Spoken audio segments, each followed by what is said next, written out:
Guys, I want to welcome you to the BKO podcast, La Bella Vida. We are here with Jacqueline Jones Hopper that we had in a first interview where she talked about her daughter getting bullied. And it was a little bit more generic on what was going on. But today we will be talking about what has unfolded since then. And it is actually very interesting and something that everybody might want to take a note on. So I encourage you to listen to this story and share it, retweet it, whatever you want to do on your social media sites.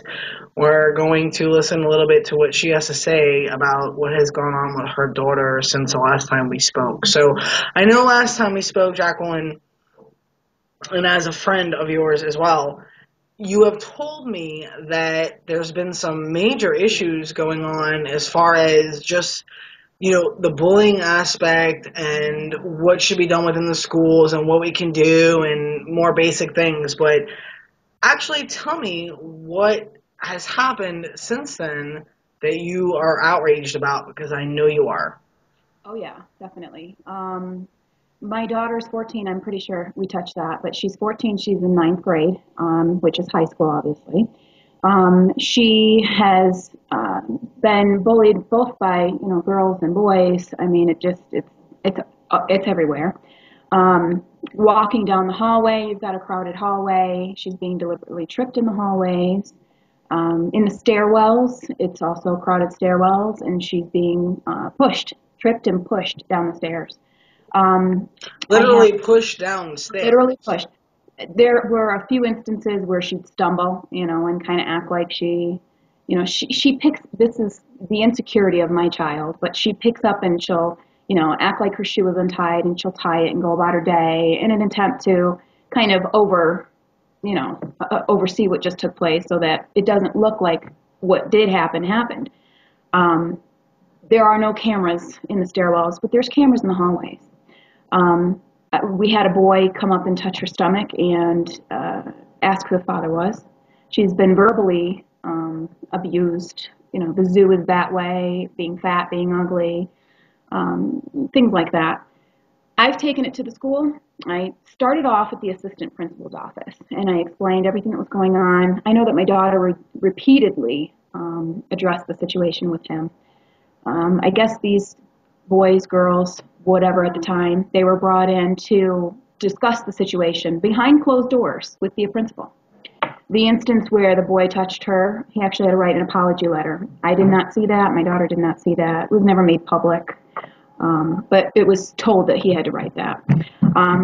I did some research and talked to some people at the schools, and come to find out there's been no blemishes on their reports, no blemishes on their profiles, if you will, their file. So no parents were called.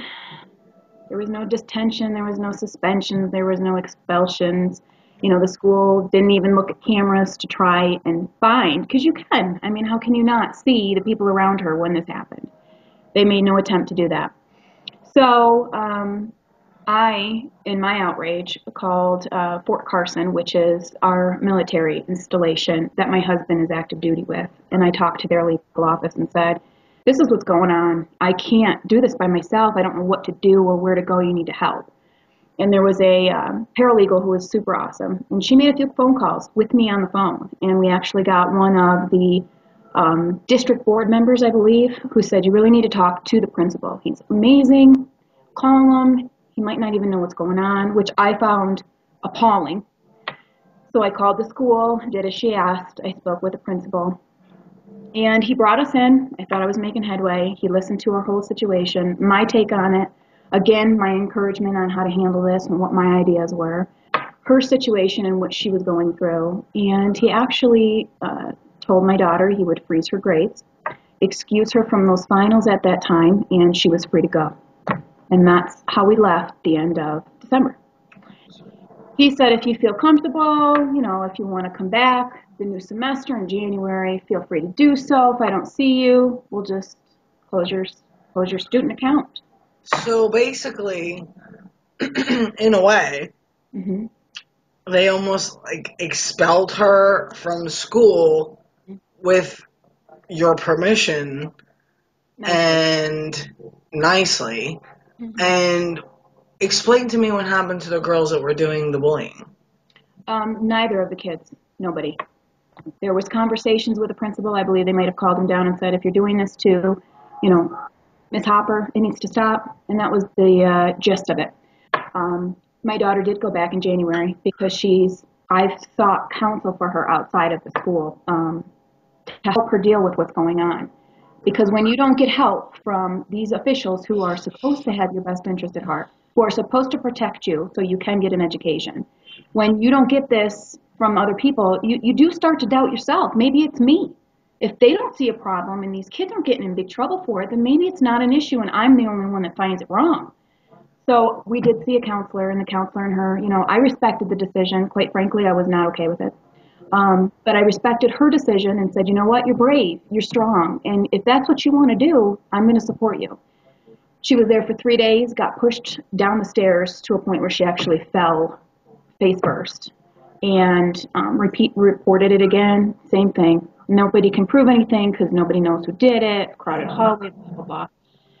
So she's done, quite frankly, with school. And right now, where I'm at with this is I have contacted the legal office at Fort Carson, but apparently, it takes a lot of money to hire an attorney, and we don't have that kind of money to sue a school district. So I've taken it to the ACLU and told them my story. I've taken it to the Civil Rights Office. They have one here in Denver.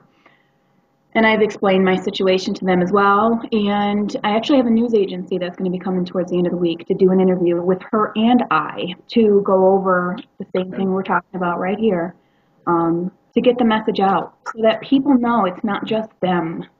And so that this school at some point has to acknowledge, not only do they want to avoid this bullying situation, they don't even want to acknowledge it happening. She had an assembly when she got back, a welcome back to your new semester. And the assistant principal actually commented on how positive the freshman class is and how they haven't had any issues. So you want to talk about putting your head in the sand? I mean, give me a break. It's just unbelievable. Yeah, well, it sounds to me like the school is hiding their bullying problem, and that's an issue in itself. But the fact that your daughter got dismissed from her school baffles me, disheartens me, and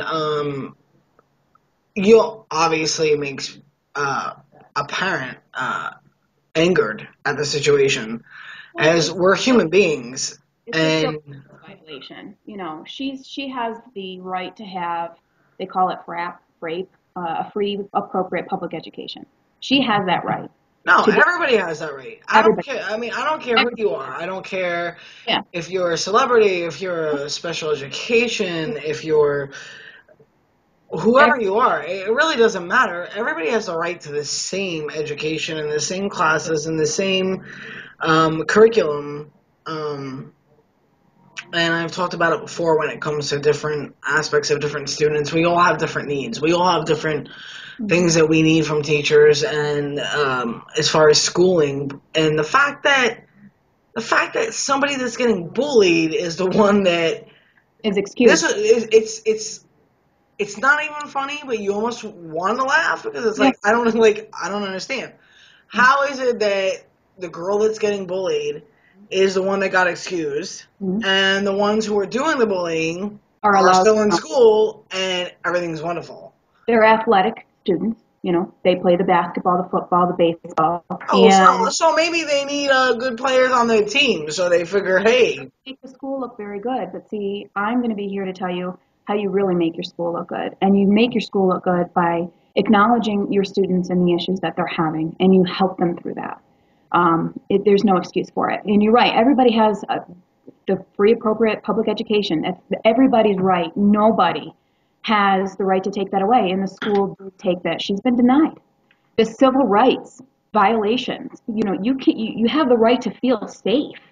And for a school not only to disregard the situation, but then to not go above and beyond, escort her to her classes, whether incognito or blatantly obvious. I mean, these kids need to acknowledge this is not acceptable behavior. This is not how we treat one another, and it's not going to be something we stand for in this school.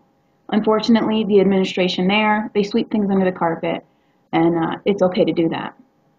Well, this is what angers me is because, I mean, the fact is that, you know, I think a lot of parents feel this way, and I think this is what hinders a lot of people from speaking out and standing up is because, and taking it to the news and the media and stuff is because, like, what's going to be done? What are they going to do? Are they going to do anything? And, I'm still, I really don't even know what to say to you as a friend. Like, I'm still baffled by the fact that, It happened. okay, the girl who's getting bullied got told you're excused from your classes, but the girls or the boys, doesn't matter who's doing it, you are free to do whatever you want and go ahead and do it. And if, basically, they're basically telling you in this simplistic way to say it, is they're basically saying, well, you can leave the school.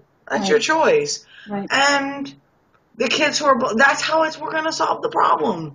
Well, The kids, you're going to leave the school, and the kids who are bullying are just going to stay here, and they'll just do it to somebody else. So we'll just keep excusing people and pushing them like farm animals out the door until it gets solved.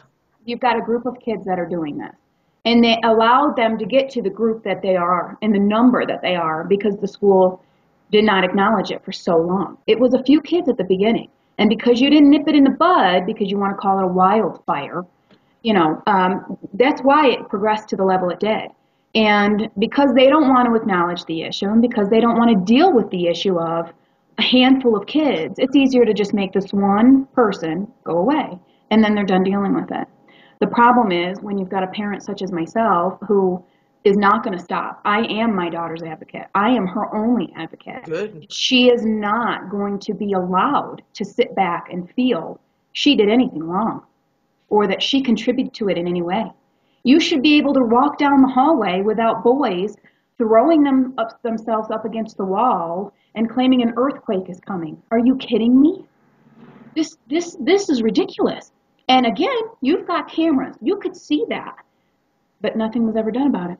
Now, let me ask you a question. The cameras, can you hear what people are saying, or is it just you're seeing it? I don't know. I think that it's just like a surveillance camera where you're watching people go up and down, so you can't see what people are saying. Well, honestly, in the truth of it, it shouldn't matter. It shouldn't matter at all. Because if you're saying something's being said, obviously so many people are not making this stuff up. And this is the problem that I have, is that the schools some schools, not all, I'm not going to say all, because there are some schools that do have great bullying programs. Yeah. And they do a great job, and they do try to fight it, and they combat it, and they make it a very big force. Mm-hmm. But then you have those that don't. Mm-hmm. And this school seems like one that does not. Well, this school isn't even acknowledging. And meanwhile, this is what I have a problem with, because I just saw your daughter. Yeah. And she's a beautiful girl. Thank you. Beautiful girl who seems extremely intelligent and has a lot of things going for her. And this is what I don't understand. Not that it's okay to do it in any form or fashion, but I just, you feel for these kids that are going through these things, and the schools are just basically brushing it off as well, it's nothing. Just do this, just do that, and throwing your child out of school? Who throws a child out of school? Mm-hmm. And it was made to convince her that that was their way of, what, if you feel safe or not here, then you're welcome to leave. And in my mind, it was just unbelievable. And meanwhile, we've done everything we can. The assistant principal, we've done everything we can. If you feel we haven't done what we could do, then you feel free to find another school. Okay. So is your daughter going to another school? Well, as I was telling you, my husband's Army, and he's going to be PCSing to Fort McCoy, Wisconsin. So thankfully, not only do we get a new school, new scenery, we get a new state, and hopefully things are different. And like you say, they're one of the schools that combat it and don't deal with it, and stand up for it. Smaller town, hopefully, we'll get some different results. But honestly, it shouldn't matter because the fact is that we all still need to fight for the schools that do this stuff. And this is why we're doing this. This is why I won't stop. And we can be in Wisconsin. I could be 9 months pregnant at that I don't time. care if you're on Mars. I mean, honestly. Exactly. And it's still going to be talked about. It will still be on my Facebook page, on your Facebook page. This is not going to be an interview that you see once. It's going to be something that you see consistently. You will have to send me a cease and desist letter to get me to be quiet because this is not okay. Not when we've got other kids on YouTube crying, feeling the same way, feeling defeated, threatening to kill themselves. The same school district, and you've got YouTube videos of these kids. Are you serious? This is not okay. And as long as there's attachment here, and there'll always be attachment here, she has friends here. And as long as she can continue to, be associated with those kids, it is going to be something that we are constantly talking about. And unfortunately, it's not going away anytime soon, but neither am I because, for the kids that are left behind here, for the kids that don't speak about it and tell their parents what's going on, for the kids that, won't take it to a principal for fear of, retaliation, these kids need to be able to stand up, speak what they need to speak and tell what they need to tell, and actually have somebody help them and enforce the rules. You cannot call yourself a no bullying school and have this take place. You can't do it. Absolutely. And I just recently did an interview for Bullies Keep Out, and I spoke a lot about that. That, I mean, it doesn't just go away. It's not a situation that's just, okay, well, we're going to fix it like this, we're going to do that, and it's going to go away. You got to keep speaking about it. You got to keep doing things. And people ask me, well, like, what does Bullies Keep Out about? And it's like, well, there's so many things. I mean, I can go on and on for hours. I mean, the fact is that it's an epidemic. And people, I might see it as an epidemic and some might not. And some of these schools, I think, do not, which is your school seems to not think that it is. Because I'm still, and I will say it over and over again, I'm still baffled by the fact that they dismissed your child for getting bullied. That I really don't understand. And those schools, honestly, I think they need to be exposed. Because, well, we're exposing this and we're exposing that and we're exposing schools and, people and all this. You know what? They need to be exposed. They need to be exposed. If they're not taking care of the bullying situation, they don't have bullying programs. Some do, some don't. They're not taking care of the situation the proper way. I mean, who releases a child from school for getting bullied and lets the bully stay in school but tells your child who's getting bullied you're released from school? Right. Well, and this is what outrages me to the fact where I think it's newsworthy because... Absolutely. You clearly don't have an effective anti-bullying program in place. You don't have it. And if you do, if Discovery Canyon Campus High School has an anti-bullying program in place, then it needs to be talked about and shared. The assemblies need to take place more than once a year, more than just at the beginning of the school year. It needs to be throughout the school year. And you also need to research and acknowledge the depth of bullying. Okay, bullying doesn't just happen because happy people walk around and think it's very fun and happy. That doesn't happen. You've got to acknowledge the emotional attachment or the emotional disattachment that people have in order to feel comfortable to bully somebody else. What satisfaction do you feel you get from being mean to somebody else? Why is it funny to you? On what level is it funny to watch her fall down the stairs and hurt herself? Where is that? I mean, those are emotions that, these kids really need to be able to address in a healthy way so that these things stop. Absolutely. Okay, so basically we're going to do to wrap this up, La Bella Vita podcast, and we're going to probably have a part 3 based on your serious situation. Tell me a little bit about just the ending, just what's going on, and what you plan to do, and we'll build from there, because this story is obviously worth telling when the students are getting thrown out of their own schools for getting bullied, and the bullies are not getting anything. So let's just wrap that up, and we'll have a part 3 for you guys.